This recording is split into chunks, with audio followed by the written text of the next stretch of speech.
when we're talking with remodels with customers, existing laundromat owners, they in particular is where I'm getting this information is they want larger machines because they are seeing demand in their laundromats for larger machines. And I'm talking really big, like capacity of 80 pounds or 100-pound capacity at a load. Do I think the customers are properly loading them and getting advantage of the full 100-pound capacity? No. But is that the machine they're going to use?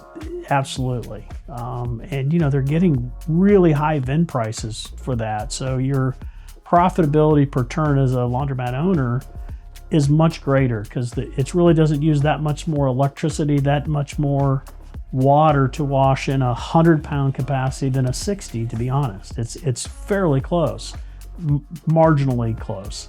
But your VIN prices are so much higher. So your profitability is higher. So you have a one-time expense. Yes, they're expensive, but that's the machine that people go to. I've seen 3 80-pound machines outperform 16 20-pound or 20-pound machines. It really is kind of revenue per square foot and profitability per turn that can really help a laundromat.